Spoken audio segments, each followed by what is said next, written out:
Guys, this is Rihani Kapoor from Wims Academy. Today I am going to share idea about menstrual cycle with you all.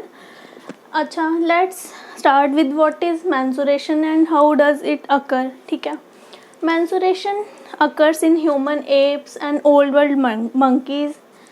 menstruation अब होता क्या है? Bleeding from the uterus of female at interval of 1 month. एक lunar month की interval के बाद जो है जो साइकिल स्टार्ट होता है उसको मेंस्ट्रुएशन बोलते हैं. ह्यूमन फीमेल्स में जो है ये रिपीट होता है at an average interval about 28 to 29 days का जो ये साइकिल है वो चलता है.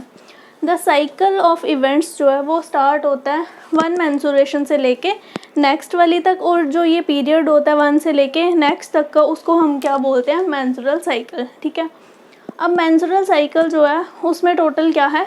4 फेजेस होते हैं, 4 डिफरेंट फेजेस हैं इसमें. पहला फेज़ होता है मेंस्ट्रुअल फेज़ जिसको हम ब्लीडिंग फेज़ या मेंसेस भी बोलते हैं. Second phase is follicular phase या जिसको हम प्रोलिफरेटिव फेज़ बोलते हैं. Third one is ovulatory phase. Okay, fourth one is luteal phase and इसको हम बोलते हैं secretory phase. Let me first tell you about menstrual phase. अगर हम मेंस्ट्रुअल फेज़ की बात करते हैं तो ये जो है 28 डेज़ के साइकिल के अंदर मेंस्ट्रुअल फेज़ जो है वो कहाँ से कहाँ तक स्टार्ट होता है? 3 to 5 डेज़ जो है ये मेंस्ट्रुअल फेज़ रहता है. इसमें होता क्या है? हमारा जो एंटीरियर लोब होती है पिट्यूटरी ग्लैंड की, वो प्रोड्यूस करती है LH को. What is LH? LH जो है वो है हमारा ल्यूटिनाइजिंग हार्मोन. ठीक है, इसका काम क्या? ये जो कॉर्पस ल्यूटियम है उसको डीजनरेट कर देता है. जैसे ही ये कॉर्पस ल्यूटियम को डीजनरेट करेगा उसके बाद क्या होगा?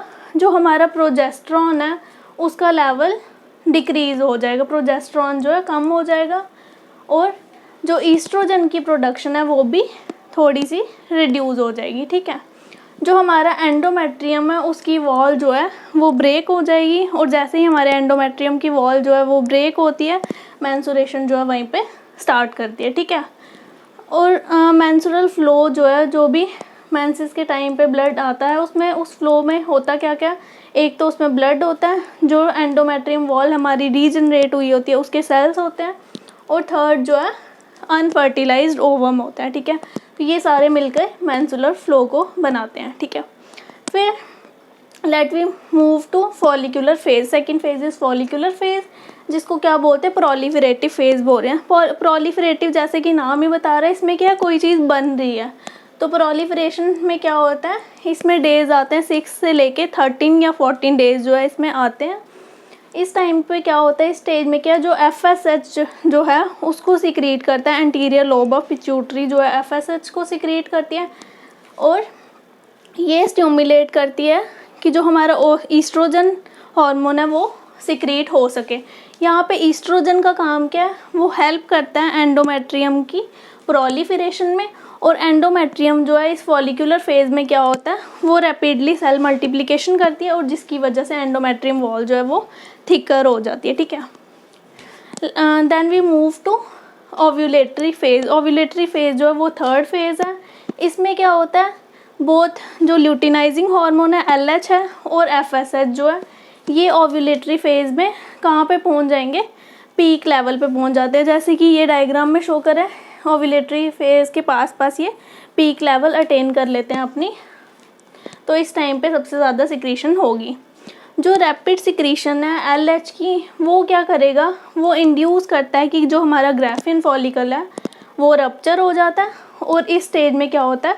ओवम या सेकेंडरी oocyte जो है ह्यूमन बींग्स के केस में रिलीज़ हो जाता है. तो ये जो ओवम रिलीज़ होता है ओव्यूलेटरी फेज़ में, इसकी वजह से ओव्यूलेटरी फेज़ को क्या बोलते हैं? ओव्यूलेशन बोलते हैं. और ये ओव्यूलेशन इंड्यूस करवाता कौन है? Luteinizing hormone. ठीक है, अब हम बात करेंगे फोर्थ फेज़ की, जो क्या है? Luteal phase. ल्यूटियल फेज़ जो है उसको हम सिक्रीटरी फेज़ भी बोलते हैं.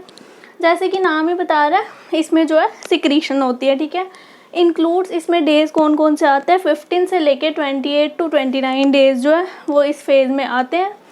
इसमें क्या होता है? जो भी ओवेरियन फॉलिकल, ओवम निकलने के बाद ओवेरियन फॉलिकल बचते हैं उनको कौन स्टिमुलेट करता है?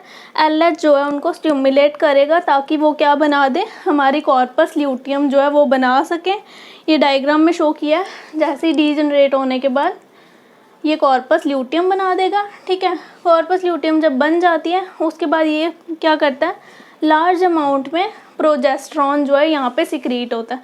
तो अगर हम इसकी हेल्प से देखें तो प्रोजेस्टेरॉन जो है ओवुलेशन के बाद इंक्रीज़ हो रहा है। ये ल्यूटियल फेज़ है पूरा, इसमें प्रोजेस्टेरॉन का लेवल जो है वो बढ़ रहा है, ठीक है।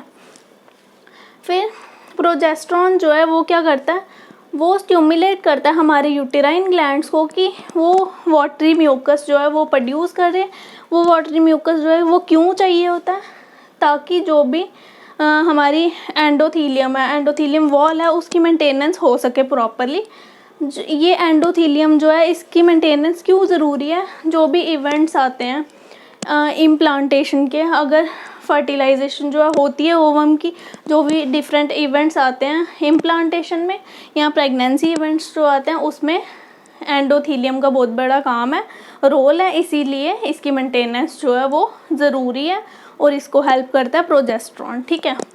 फिर in the absence of fertilisation, for example fertilisation जो है नहीं होती है तो उस टाइम पे क्या होता है, ये देखो, ये जो हमारी कॉर्पस ल्यूटियम है, अगर फर्टिलाइजेशन होती है तो ये हेल्प करेगी एंडोथीलियम को बनने में। बाय चांस फर्टिलाइजेशन नहीं हो रही है तो ये जो कॉर्पस ल्यूटियम बना हुआ है ये हमारा क्या करेगा, ये डीजनरेट हो जाता है, यहाँ पे कॉर्पस एल्बिगन्स जो है ये बना देता है, ठीक है। और इसी के बाद क्या होता है, न्यू साइकिल जो है वो स्टार्ट हो जाता है यहाँ से, और एक नया मेंस्ट्रुअल साइकिल जो है वो स्टार्ट हो जाता है, ओके। फिर आफ्टर द सिक्रीटरी फेज़ होता क्या है, जो मेंस्ट्रुअल फेज़ है वो नया स्टार्ट हो जाता है। इसीलिए जो मेंस्ट्रुएशन है हमारी उसको क्या बोलते हैं, weeping of the uterus for the lost ovum. जो ओवम उसने खो दिया उसके लिए ये यूट्रस जो है हमारा क्राई करता है, वीप करता है, इसीलिए weeping of the uterus for the lost ovum, ठीक है। फिर मेंस्ट्रुअल फेज़ जो है वो किसकी वजह से होता है, प्रोजेस्टेरॉन और ईस्ट्रोजन की रिडक्शन की वजह से होता है। एलएच जो है वो ओव्यूलेशन को कॉज कर रहा है। सिक्रीटरी फेज़ जो है वो प्रोजेस्टेरॉन की अब हम बात करेंगे किसकी, मेंस्ट्रुअल साइकिल की वेरियस इवेंट्स जो भी होते हैं। डायग्राम की हेल्प से मैं आपको बताऊंगी किस तरह से डिफरेंट इवेंट्स जो है वो होते हैं। सबसे पहले ये आ गया क्या, हमारा पूरा एंडोमेट्रियम, ठीक है। ये हमने एंडोमेट्रियम वॉल जो है वो ड्रॉ कर ली। इसमें मेंशन किया हुआ मैंने फर्स्ट से लेके 28 डेज़ तक, ठीक है। 1 to 5 डेज़ जो है वो आता है मेंस्ट्रुएशन या मेंस्ट्रुअल फेज़ जिसको बोलते हैं, ठीक है।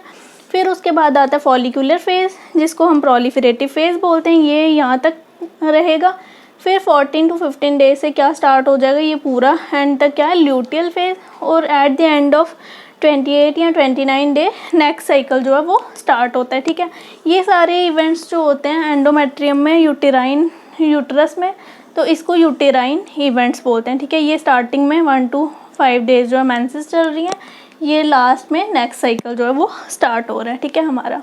फिर जैसे ओवेरियन हार्मोन लेवल्स की बात करें तो प्रोजेस्टेरॉन का हमने पढ़ा था कि पहले रिड्यूस होता है और ल्यूटियल फेज़ के टाइम पे ये जो है इंक्रीज़ करता है, ठीक है। ईस्ट्रोजन जो है वो पहले रिड्यूस रहता है, ये थोड़ा सा पीक लेवल अटेन करता है कब, ओव्यूलेशन के टाइम पे, और बाद में डिक्रीज़ होता है, देन फिर से ल्यूटियल फेज़ के लास्ट में ये इंक्रीज़ करता है। ओवेरियन इवेंट्स की बात करें तो इसमें है क्या, सबसे पहले ग्राफिन फॉलिकल जो है वो बन रहा है, डेवलप कर रहा है, अलग अलग स्टेजेस है। मैच्योर ग्राफिन फॉलिकल जब बन गया 14 डे पे क्या होगा, ये ग्राफिन फॉलिकल जो है वो रप्चर करता है और ये ओवम को या सेकेंडरी oocyte को रिलीज़ कर देता है। इसी को हम क्या बोलते हैं, ओव्यूलेशन बोलते हैं। ओव्यूलेशन के बाद क्या होता है, ये जो बचा हुआ ग्राफिन फॉलिकल है ये क्या करता है, कॉर्पस ल्यूटियम को बना देता है। कॉर्पस ल्यूटियम धीरे धीरे डीजनरेट हो जाती है अगर फर्टिलाइजेशन जो है नहीं होती है, और ये डीजनरेट होने के बाद क्या बना देती है, कॉर्पस एल्बिकन्स बना देती है। फिर बात करें अगर हम पिट्यूटरी हार्मोन लेवल्स की, FSH फॉलिकल स्टिमुलेटिंग हार्मोन या LH ल्यूटिनाइजिंग हार्मोन, ये दोनों जो है ओव्यूलेशन के पास क्या करते हैं, दोनों जो है पीक लेवल अटेन कर लेते हैं और फिर से एक बैलेंसिंग लेवल पे आ जाते हैं, मेंटेनेंस होती है, और लास्ट में जाके जैसे ही नेक्स्ट साइकिल बिगिन होता है तो ये FSH या LH जो है वो फिर से डिक्रीज़ कर जाते हैं। ठीक है, तो ये था सारा idea about menstrual cycle. I thought कि अब आपको ये समझ आ गया होगा। प्लीज़ जो भी आपकी क्वेरीज़ हैं, कुछ भी है, कमेंट सेक्शन में कमेंट करके बताइए, ताकि मैं आपके जो भी टॉपिक्स आप लोग चाहते हैं वो कवर हो, उसको हम आगे फर्दर वीडियोस में डाल सके। Thank you so much.